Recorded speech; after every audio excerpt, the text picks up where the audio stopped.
There's a lot of pressure coming up from the Iranian people on the leadership to do something about our plight. And hopefully that is enough to persuade them to do what is necessary.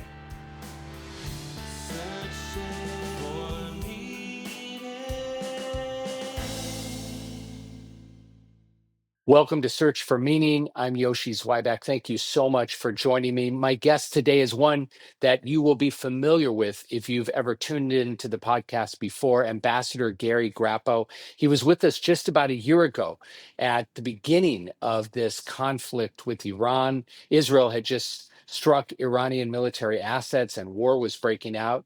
And millions of people in Israel across the region were watching in fear and in prayer. And I had the chance to sit down with Gary and talk about this. And Ambassador Grappo talked to me about a couple of things that I wanted to check back in with him, given that this memorandum of understanding has just been released. And there are a lot of questions about this. It looks like there's a deal on the table, and many of us are unsure of what to feel. Is there a sense of caution, fear, relief, something more complicated? So I'm just so grateful to you, Ambassador Grappo, for being with us today. You've spent nearly 4 decades in the rooms where these decisions get made as U.S. Ambassador to Oman, political affairs chief at our embassy in Baghdad, working with Tony Blair and the Quartet. And you've been so deep in these conversations. And so we're really grateful to you that you're spending some time with us today. So Ambassador Gary Grappo, my friend, thank you for coming back to Search for Meaning. Well, thank you, Rabbi Yoshi. This is truly a pleasure. I always enjoy speaking with you, whether it's on our podcast or just informally as friends. So it's a real treat to be with you, and happy to dive into what I think is a pretty thorny issue at the moment for lots of people, certainly in the U.S., in Israel, in the Middle East, and around the world. When we spoke about a year ago, the war had just broken out, and so much has changed since then.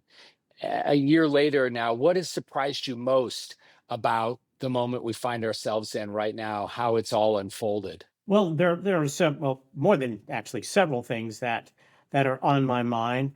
First of all, recall that at the end of the war in June of last year, the 12-day war, President Trump had announced that U.S. and Israeli forces had obliterated Iran's nuclear weapons program. But yet we found ourselves, 8 or 9 months later, entering into a conflict once again. This one far more intensive and longer lasting, much longer lasting than I think the American-Israeli sides had hoped for or anticipated.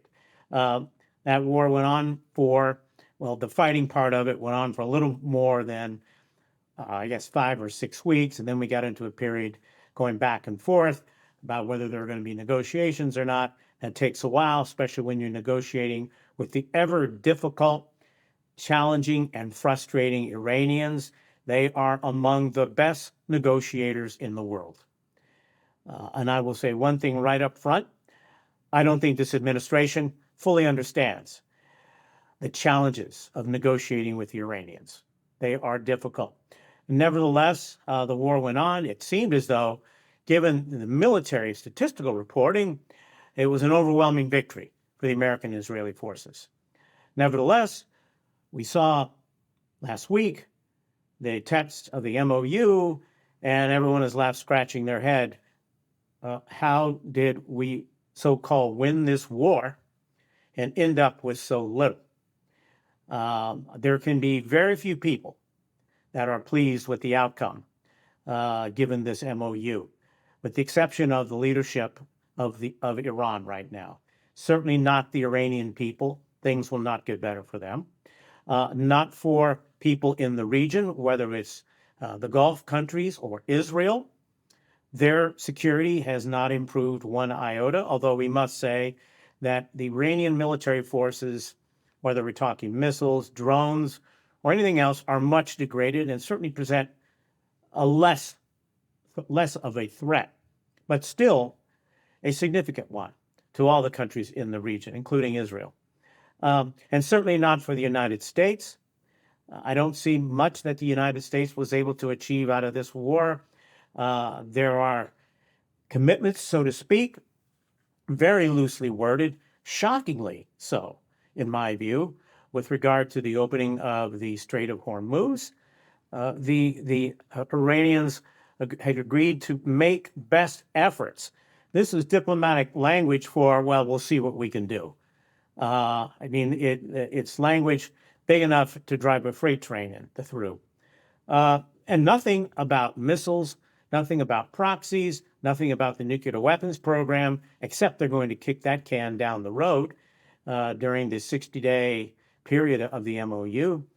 And nothing about the Iranians, people themselves, and certainly nothing to reassure any of the countries in the region about the U.S. security blanket they previously enjoyed and what may be coming afterward. So all in all, I would say a very disappointing outcome to an unnecessary war. When we spoke about a year ago, you talked about the lack of friends that Iran has in the region going back to the revolution, 1979, and that at that time, a year ago, many of the Arab governments really seemed to be privately rooting for Israel.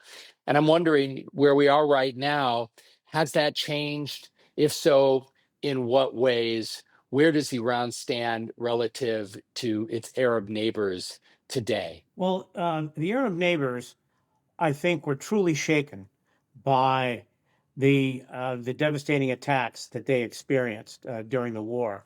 The UAE, in particular, was the target of more missile and drone attacks than was Israel, which is a bit of a surprise, including quite a few civilian targets. So a real surprise, and the attacks were quite devastating. We saw almost 20% of Qatar's LNG production knocked offline.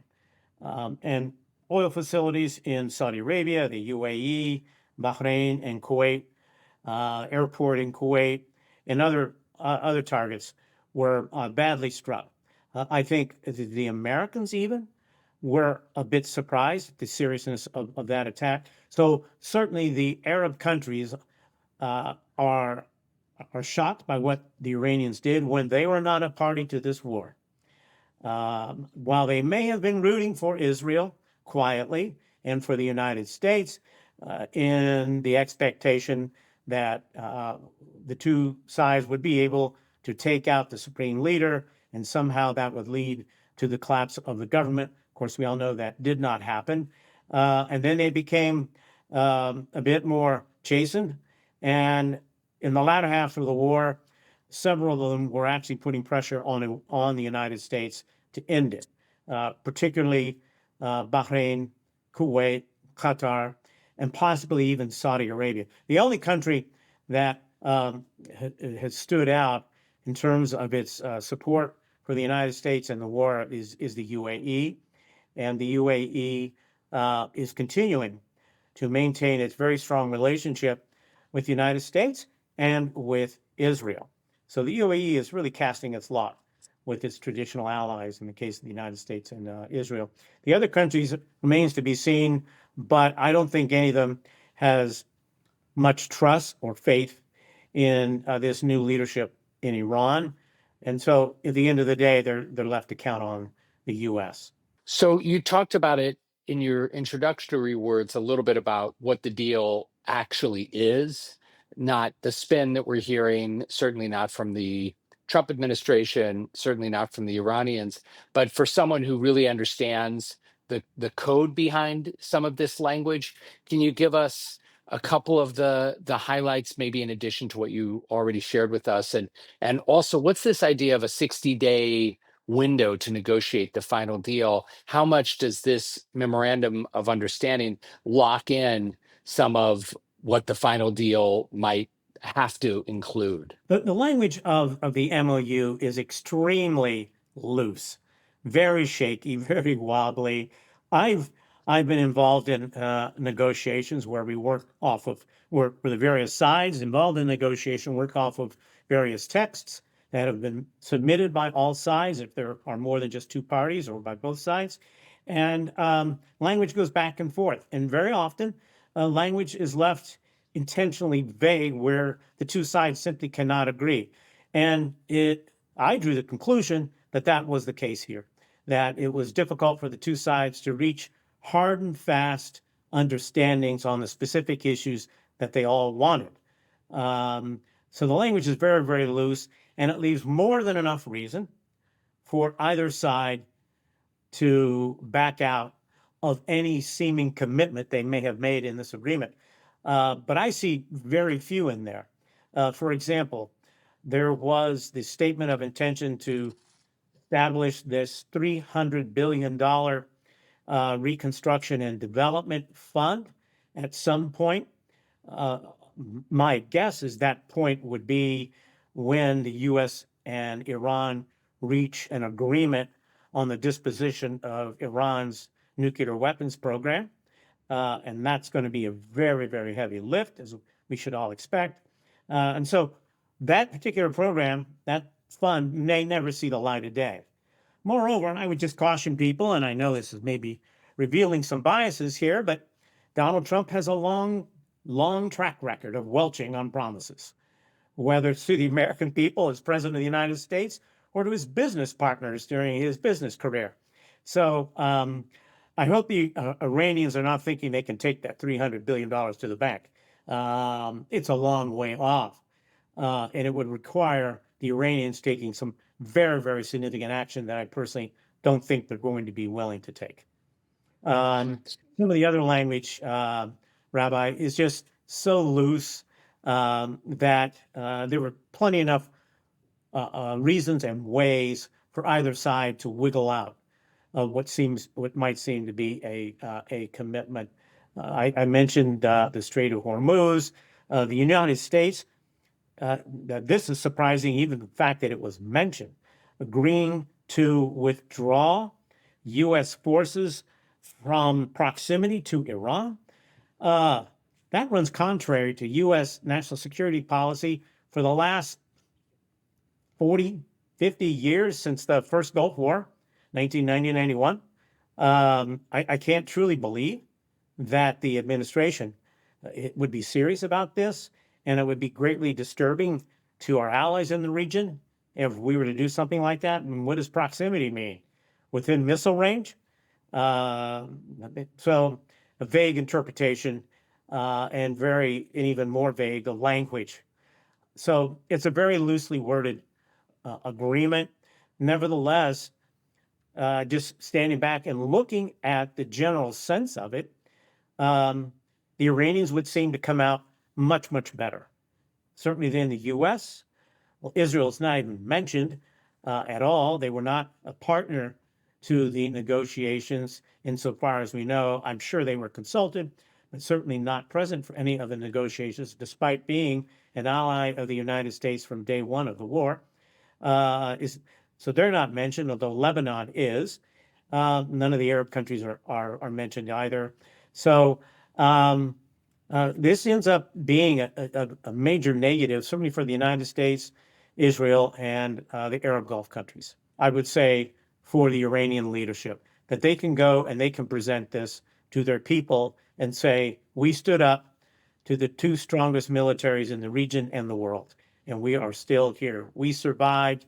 The Islamic Revolution lives. How do you make sense of it? I mean, obviously, the midterm elections, the lack of partners elsewhere in the world beyond Israel, the way this war has been polling in American public opinion and around the world, all of that certainly helps us understand why there would be a desire on the part of the United States leadership to somehow bring this to a conclusion.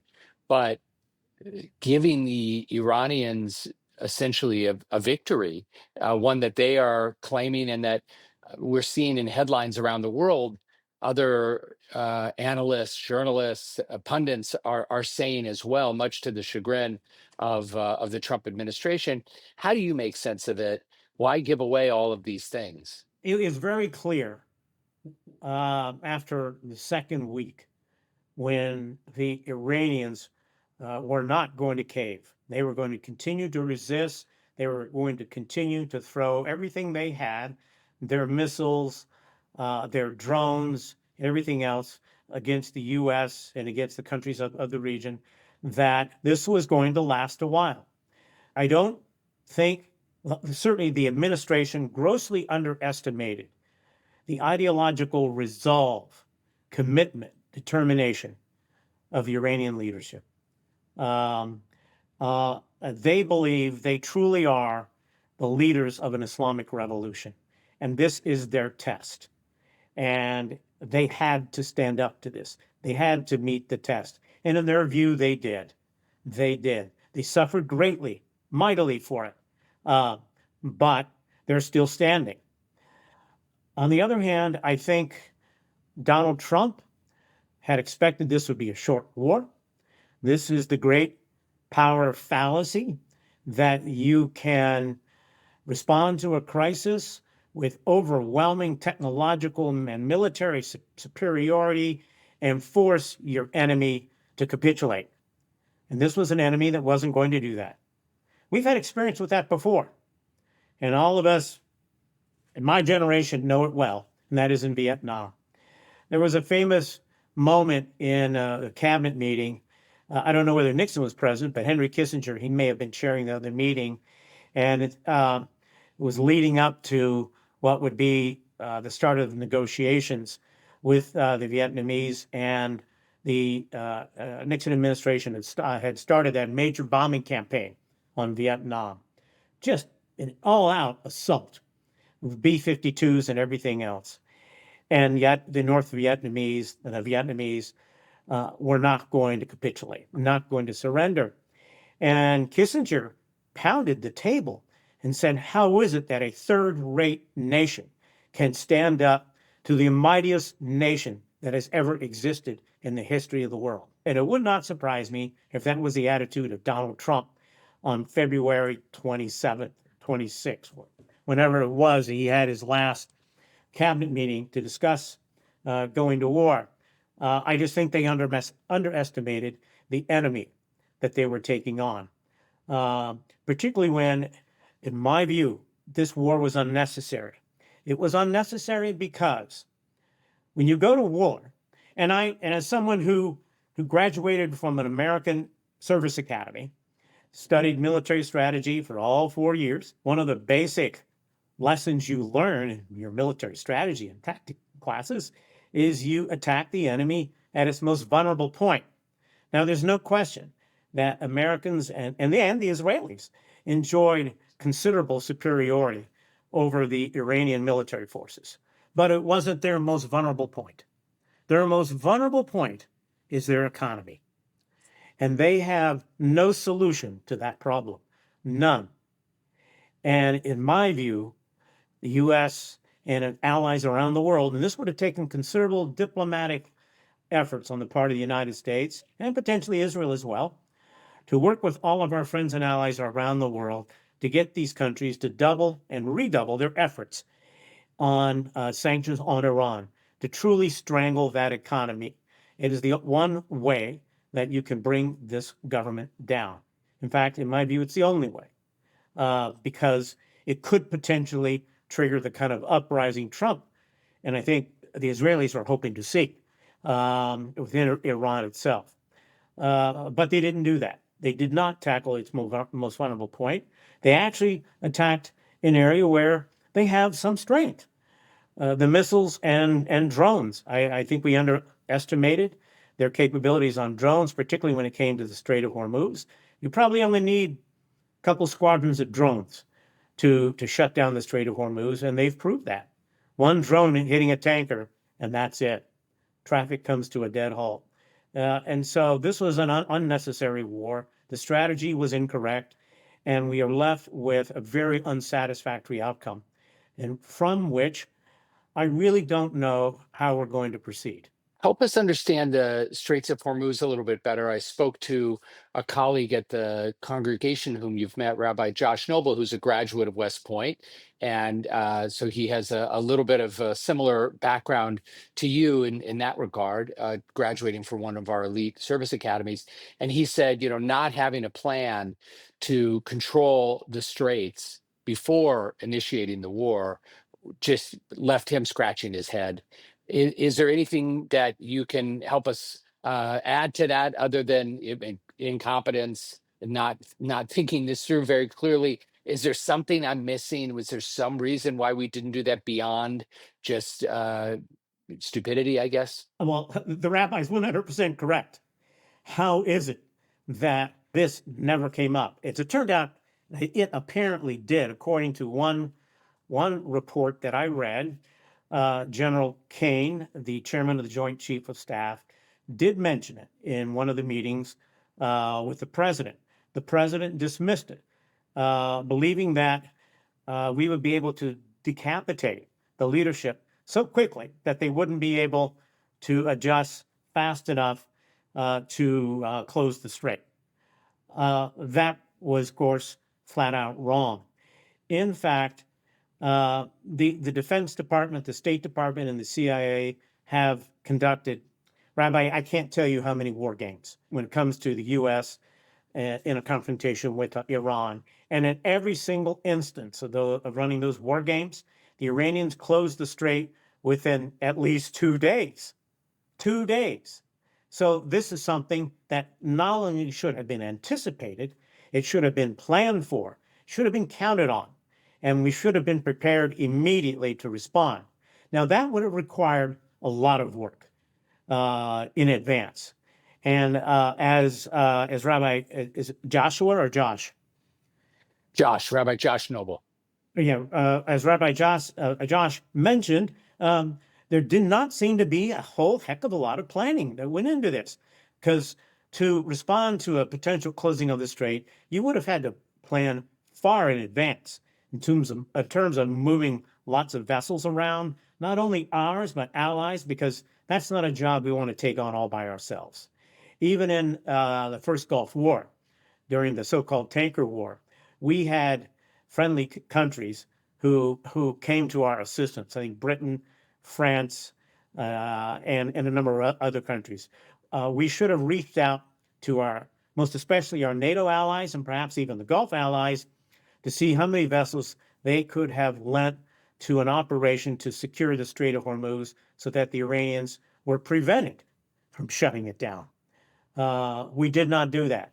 Now, I will say another misstep they did not see, despite all the evidence from what we have seen in the war in Ukraine, is the heavy use of drones by the Iranians.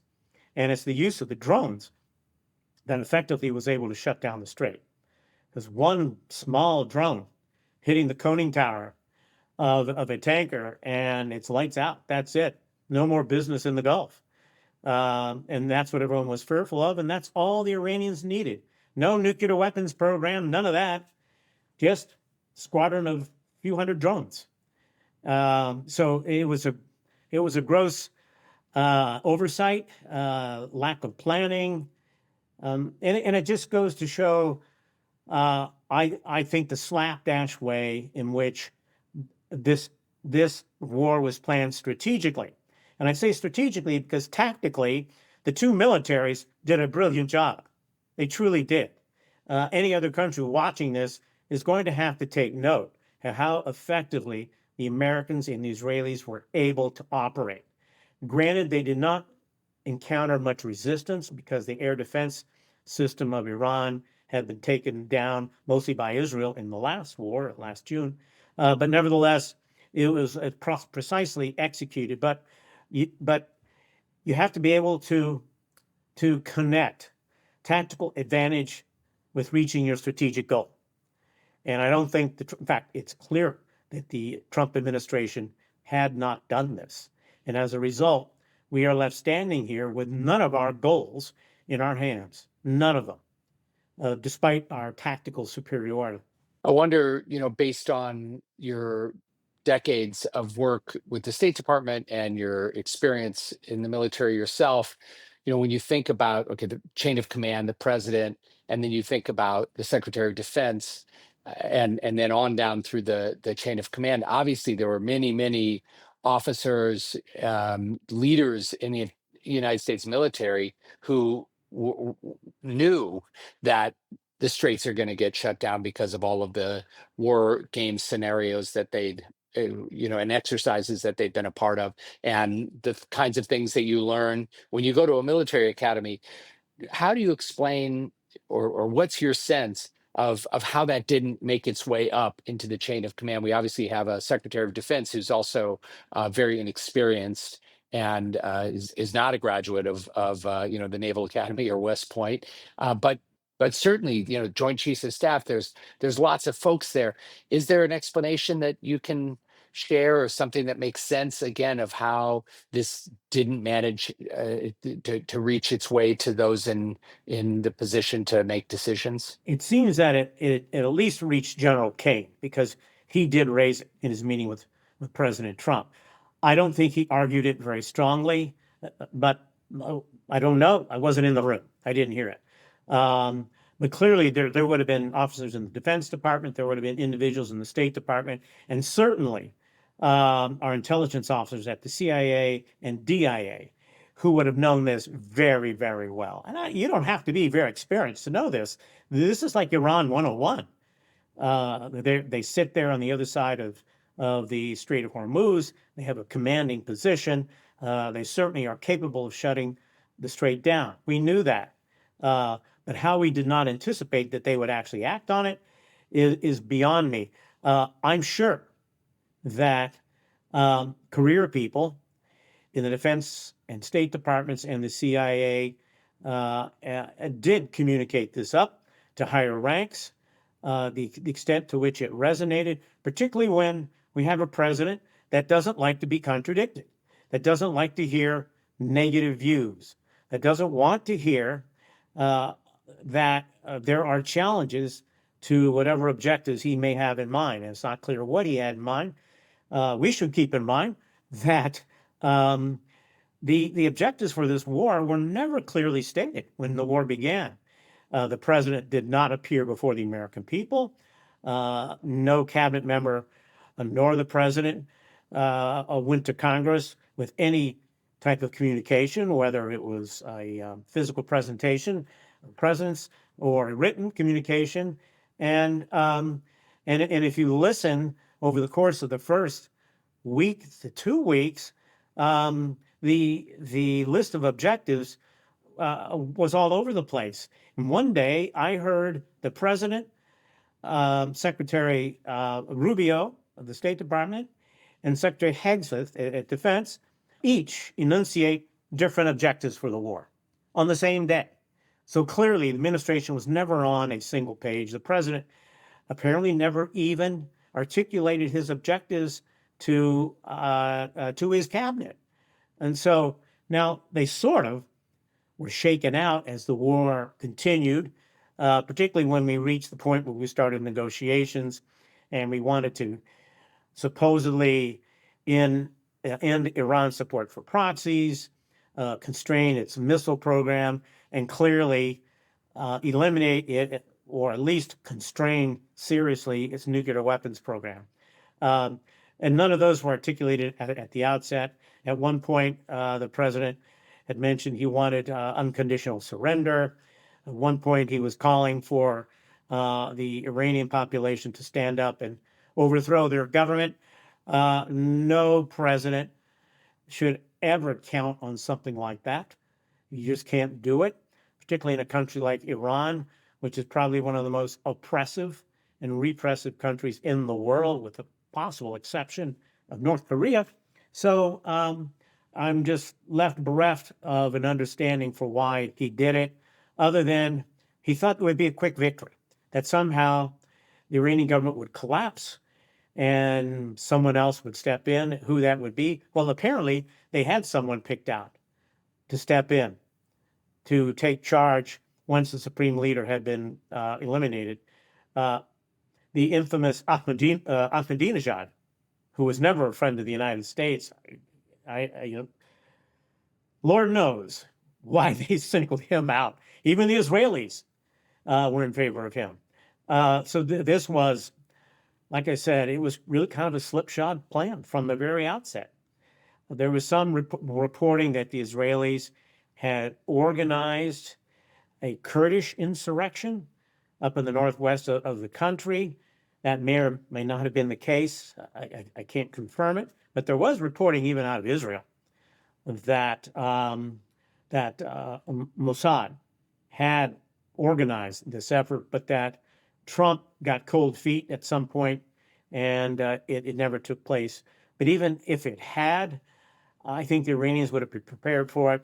I don't think it would have been enough to destabilize the government. You would have needed many, many more Iranians other than just the Kurds.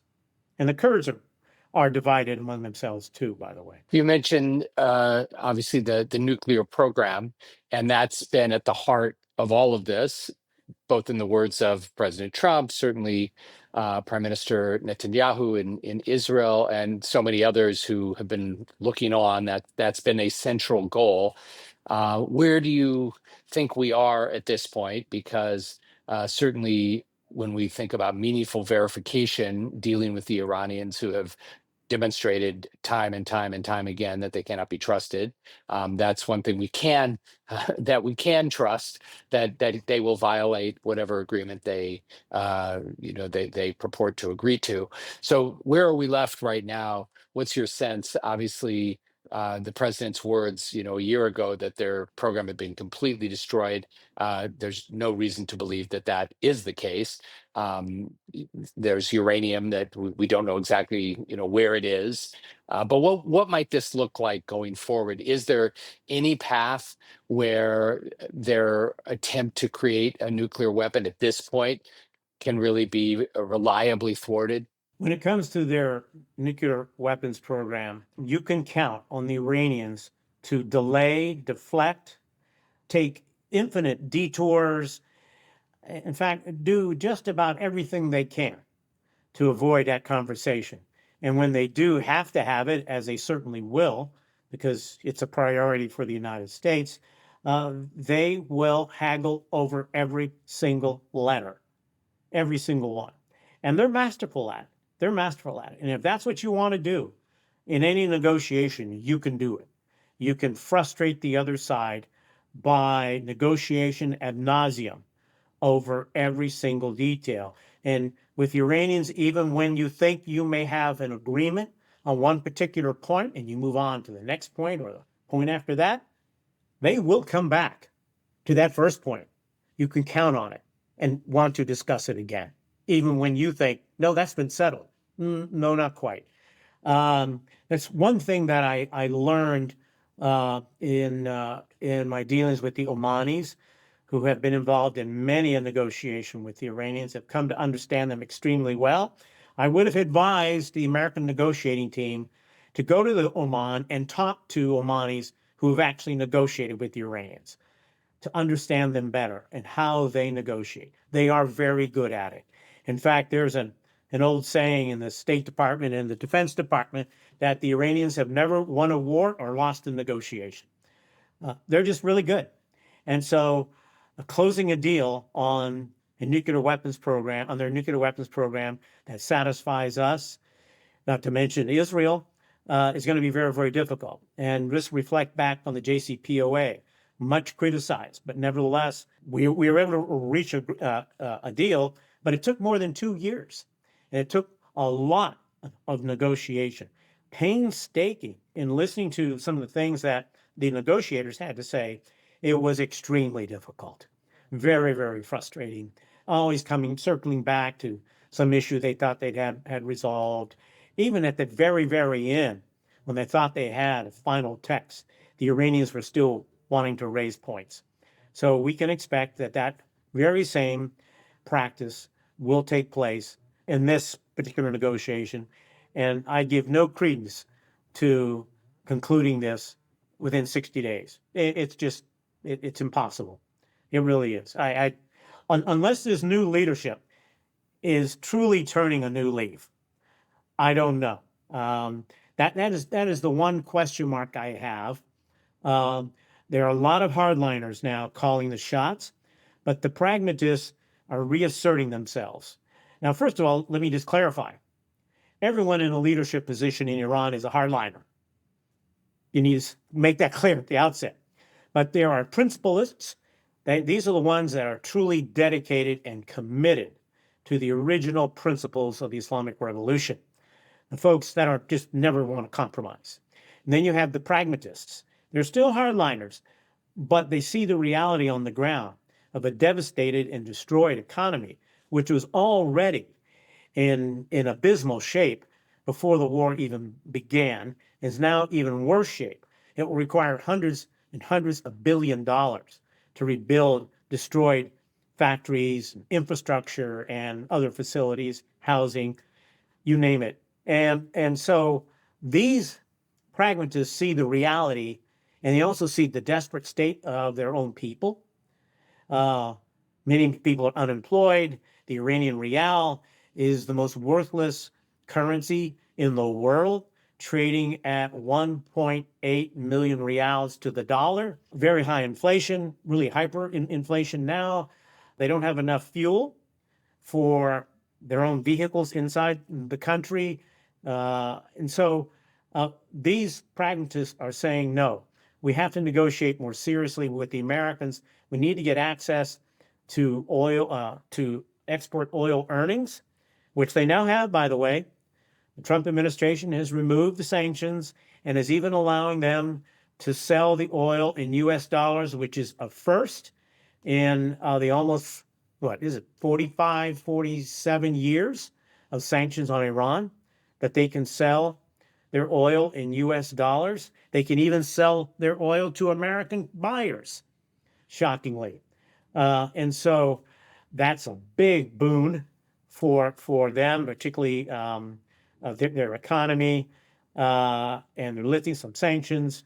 It doesn't appear to me, based on the very loose language of the MOU, that they're going to be able to access the frozen assets that they have in various international banks around the world, not any in the United States, but in countries that respect our sanctions. And that amounts to about $25 billion, which they would love to get their hands on.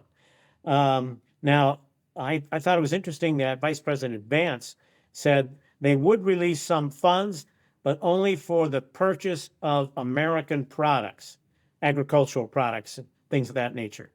Okay, there's a humanitarian angle to that, which I can understand, and we have some control over the funds because we can direct that those funds go directly to an American bank. They don't pass through Iranian hands.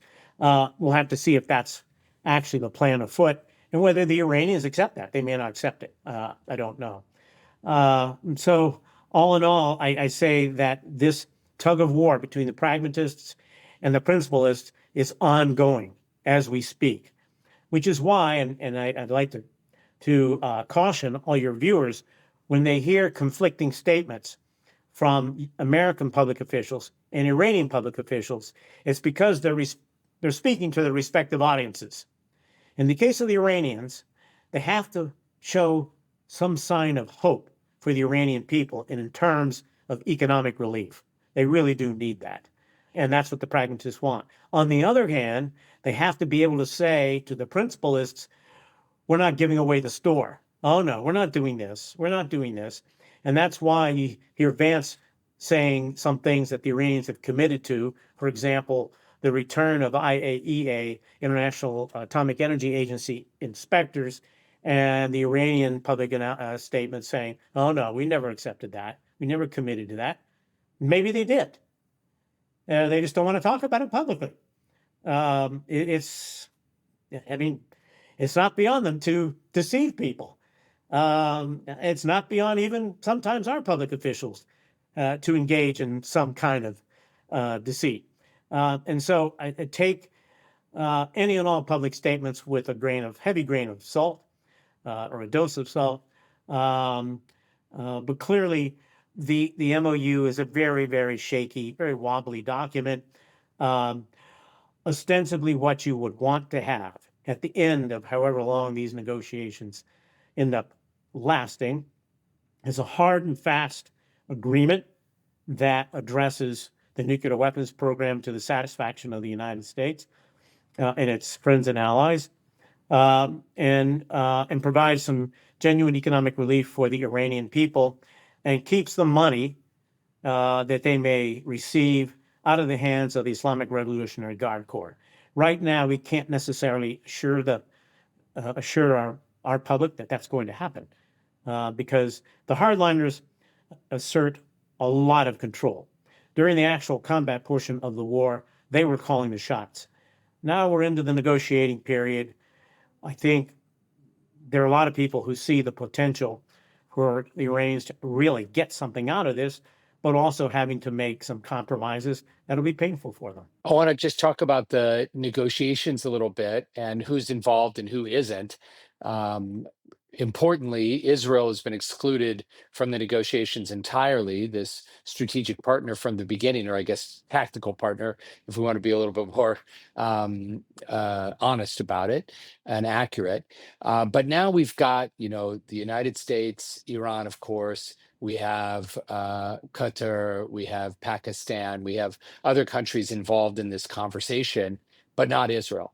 And I'm wondering what you think that means practically for Israel's security. Do you think that there are some things happening behind the scenes, or does this really demonstrate a break that relationship that certainly Israel was counting on and Benjamin Netanyahu was counting on with Trump, that is either over or it's on pause? Or do you think behind the scenes some of this is happening with Israeli input and partnership? Well, it doesn't surprise me that the Israelis would not be in the negotiations with the Iranians because the Iranians probably would not have accepted that. I think they should. I think we should have presented it and said, if you really want to address seriously what's happening in Lebanon, the Israelis need to be at the table. And I don't know, perhaps even Hezbollah, which may be objectionable to Israel. But so they were not at the table. I would hope that there's very, very close coordination and communication between the two sides. I don't know for certain that there is. There was a very tense conversation, we've all read about it, between Trump and Prime Minister Netanyahu. And I think they ended the call in a very tense way. I think now the concern is that the Israelis, who will continue to defend themselves as they're entitled to do from continued attacks by Hezbollah, risk undermining this MOU. They're not mentioned. I don't think Hezbollah is mentioned, only southern Lebanon. But there is this a loosely worded commitment, and I use that term commitment in the loosest possible way, to terminate these attacks against southern Lebanon. And the implication is the Iranians expect the United States to exert its influence over Israel and get them to stop. And yes, we have considerable influence with the Israelis, but we can't order them to stop, particularly when it's a question of their own security and security of their people. And Donald Trump knows this. I mean, he can harangue the Israelis and Bibi all he wants, but the Israelis are not going to stand by idly as Hezbollah continues to carry out attacks. And so the question remains to what extent the Iranians are willing to apply pressure on Hezbollah to cease its attacks against Israel, and actually to abide by the formal agreement that was reached between Israel and Lebanon to withdraw all Hezbollah forces from southern Lebanon to north of the Litani River. They have not done that yet. There is now a possibility that's being floated around that Israel will vacate certain pockets of areas in southern Lebanon so that the Lebanese army can come in and continue with its disarmament operations. I think they may be willing to do something on the order, but in a very limited way, because the success of that is certainly in no way guaranteed. The Lebanese army, despite maybe very good intentions, may not be capable of doing that. And in fact, it will require IDF forces to finish that, both dearming and expelling the Hezbollah forces. So the Israelis are in the agreement, although they're not specifically mentioned.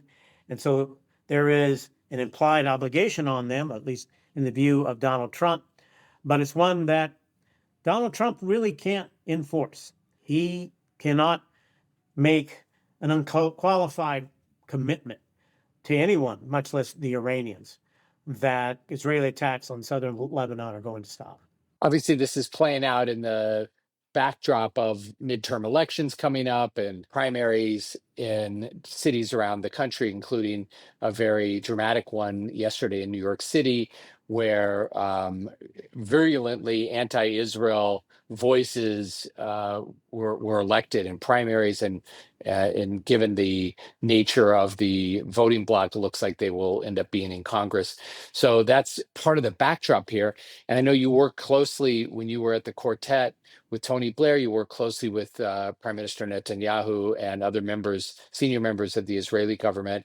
How do you explain or understand the miscalculation on that side? Because obviously Netanyahu has spent enough time with Trump to know a little bit about his character and his competence. And now we're at a moment where clearly not only did the president miscalculate, but obviously the prime minister of Israel miscalculated. And in the end, we don't know how this will all unfold in the months to come, in the years to come. But at this moment, right now, from this vantage point, you can't help but think, ooh, what were you thinking? Why why did you trust that that President Trump would follow through in certain ways? Why did you trust that going forth with a tactical plan but not a strategic plan would ultimately somehow work its way out? How do you make sense of the prime minister? Is it also domestic politics on his side? Because certainly it's not incompetence, but there must be something else driving the decision-making process for the prime minister. I think in the case of the prime minister, it's a triumph of hope over experience. His belief that longly held that this long hoped for partnership, allyship, so to speak, or alliance between U.S. and Israeli military forces would be the ultimate weapon in finally bringing the Iranian government to its knees. Forgetting that Donald Trump, throughout his entire life, has not been a very loyal or trustworthy partner, whether in his business career or serving as president. And that sooner or later, when for whatever reason the war got too hard, too expensive, too long, too complicated, just too difficult, Trump would just want to throw in the towel and basically left Bibi Netanyahu and Israel at the station. And how Netanyahu is probably one of the most astute politicians in the world could have believed this is really beyond me, because Donald Trump is not a person that you want to put a lot of faith and confidence in. I mean, his history proves it, and he was never as committed to this war as Netanyahu or anyone else in Israel. For Israel, we said it last time, and it still holds. This is existential for Israel. It's not existential for the United States, and it's certainly not existential for Donald Trump. And as I said, at the end of the day, Trump was not willing to take the time or expend the resources or the political capital, which would have been very, very costly with the upcoming midterms, to go the distance, to do whatever it might take to bring them down. And I'm not sure that would have succeeded either. The United States was facing constraints of its own on its military. We've all heard and read about the rapidly depleting stocks of U.S. armaments, and this was before the war actually began, and now it's even more acute. It's a serious challenge for the United States going forward if we face threats from either China or from Russia, or anywhere else in the world for that matter. And so Donald Trump basically decided the war was going to be over and he would accept a very unsatisfactory MOU, and has left the Israelis standing at the station. You alluded to it before. the U.S.-Israel relationship is always going to be there. Clearly, it's taken a lot of beating since October 7th. No question about that. Here among the American public, in the U.S. Congress, polls are showing now that Americans are more sympathetic to the Palestinian cause than to Israel, and some of the election results we have seen. But I think the broader swath of the American public is and wants to be supportive of Israel. People will run hot and cold on Bibi Netanyahu. We all know that. That's even the case in Israel itself. And perhaps after Israel's elections, this coming fall, the lineup in Israel may change, in which case the tenor of criticism directed at Israel here in the United States might also change. But for now, I would have to say the relationship is certainly frayed, and it's probably time for the two sides to take stock and seriously look and have some real conversations about where they go from here, understanding that the United States is not going back into war against Iran. That's just not going to happen, certainly not in this presidency. And we're going to have to find another way, hopefully through diplomacy, which is going to be a very, very heavy lift, very admittedly, I will say, against a very difficult negotiator. The two sides have much to reflect upon right now. What I'm going to ask you to try to do is give us something to be hopeful or maybe even a bit optimistic about, notwithstanding the many challenges that you've laid out for us and the many weaknesses that, as loosely written as this MOU is, I didn't hear anything in it that got you excited as a diplomat. I didn't hear anything in it that made you say, oh, good work. Quite the contrary, especially given the amount of time and resources, and there was innocent people lost their lives along the way too. Let's not forget that for one moment. But is there anything that you can leave us with that might give us a little bit of hope as we think about how this might unfold in the months and years to come? Oh, absolutely. The Iranian government has never been weaker right now. And I'm not speaking just militarily, and that certainly holds militarily. They're not defenseless. They're not harmless. But this is the weakest they have ever been since 1979, 1980, when they were attacked by Iraq. So they're very, very weak. I don't think they really pose an imminent threat to any of their neighbors at the moment. And they're not interested in engaging in conflict with any of their neighbors, least of all Israel at the moment.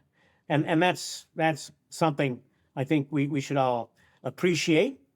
It's not something we can count on as we move forward. And secondly, I will say I want to be hopeful, but experience tells me that it will be very difficult. But nevertheless, we do in fact have a new leadership. They certainly appear to be quite hardline, but there are some people who realize that something has to happen on the Iranian economic front. And it's only going to happen if they're willing to make some compromises. If they can prevail in their arguments, then we could see something approaching a more positive outcome. Not that it would be totally satisfying to our side, but their economic situation, I really can't overstate it enough. It is truly desperate, desperate. Lives and livelihoods are in the balance in Iran today. And they're in their worst possible, most vulnerable moment because they're in the summer. The heat is atrocious. I'm in Europe right now, and you probably heard we're under a heat dome. We have been for a week and a half, and it's going to continue for a week and a half. If that's the way it is in Iran, and they don't have air conditioning, they're going to be a lot of unhappy people. And even if they do, they can't afford to pay for it. People have lost jobs because their place of work has been destroyed. So there's a lot of pressure coming up from the Iranian people on the leadership to do something about our plight. And hopefully that is enough to persuade them to do what is necessary to address their real problem, their economy. And then they can get it to the other problems down the line.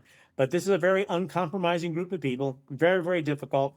very unwilling to compromise. But there are new pressures and there are new players. And I'm looking for signs that they may be willing to, as we like to say, play ball. We'll have to see. Ambassador Grappo, thank you so much. As we are approaching the July 4th holiday, by the time we get this edited and out, it'll be right around that time.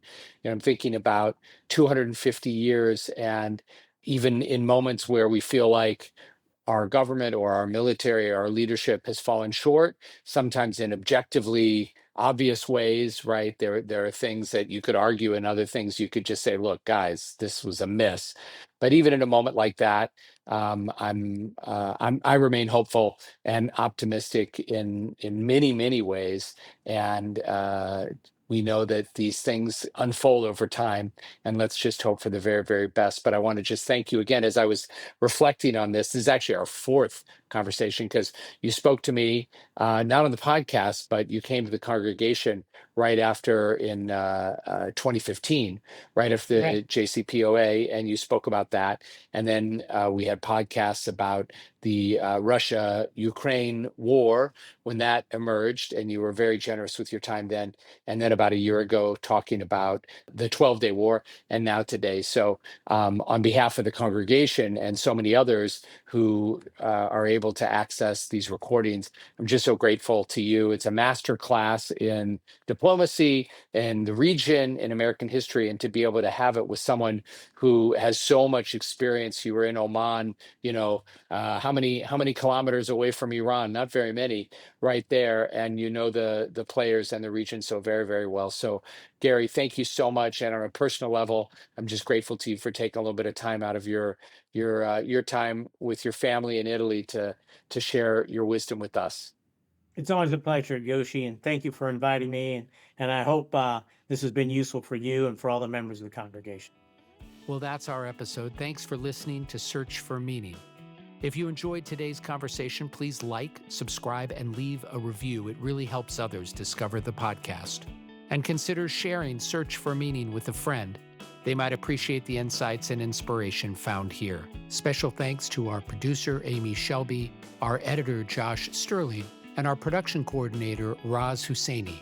Our theme song was composed by Maestro David Cates and myself, produced by Kenley Mattis, and features a vocal by cantor Josh Goldberg. Stay healthy, stay hopeful, and stay tuned.